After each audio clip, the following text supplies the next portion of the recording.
ఎందుకు భయపడాలంట? దిగుచ్చారా వీళ్ళు? జగన్ మాట్లాడితే భయపెట్టేస్తాడు, మీకు అధికారం ఉంది అంటే నాకు తొడగొట్టడాలు ఇవన్నీ తెలియవబ్బా. నాకు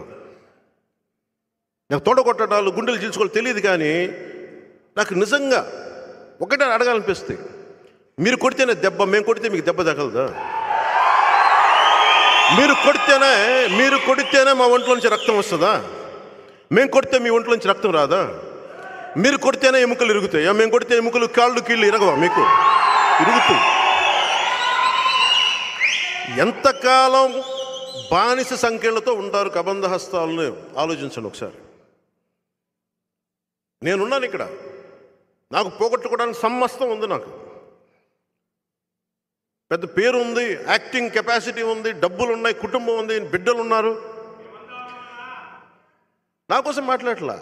అన్నీ వదులుకొని ఎందుకు వస్తున్నానంటే నా కుటుంబం అనుకున్నాను. మన వాళ్ళందరూ, మన తెలుగు జాతి మన కుటుంబం అనుకొని వచ్చాను. నేను తగ్గున్నాను యాక్చువల్గా. మొన్నదాకా అందరూ సలహాలు ఇచ్చారు నాకు, నువ్వు ఎలా నిలబడాలి, ఎలా చేయాలని. అందరూ వైసీపీకి వెళ్ళిపోయారు. ఈరోజు పవన్ కళ్యాణ్ దగ్గర అన్నీ వస్తాయి ఐడియాలు. సీట్లు ఎన్నా తెలియదబ్బా నాకు. అన్నీ ఒకటి కాదు. నేను అనేది ఏంటంటే, నువ్వు రిజర్వేషన్ గురించి మాట్లాడినా, ఏమి మాట్లాడినా పద్ధతి ప్రకారం మాట్లాడండి. పింక్ డైమండ్ లాగా టీడీపీ ఆ ప్రభుత్వం ఉన్నప్పుడు ఒకలాగా, ఈ ప్రభుత్వం ఉన్నప్పుడు ఒకలాగా మాట్లాడకండి.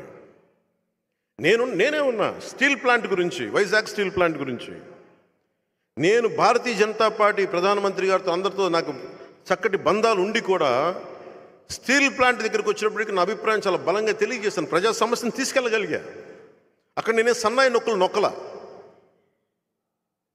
అందుకని ఈ రోజున మనకు కావాల్సింది కన్వీనియంట్గా మాట్లాడే వ్యక్తులు కాదు, నిలబడే వ్యక్తులు కావాలి. అలాంటి నిలబడే వ్యక్తి ఈ రోజున జంగాల శ్రీనివాసులు గారు వచ్చారు. వారి అబ్బాయిలు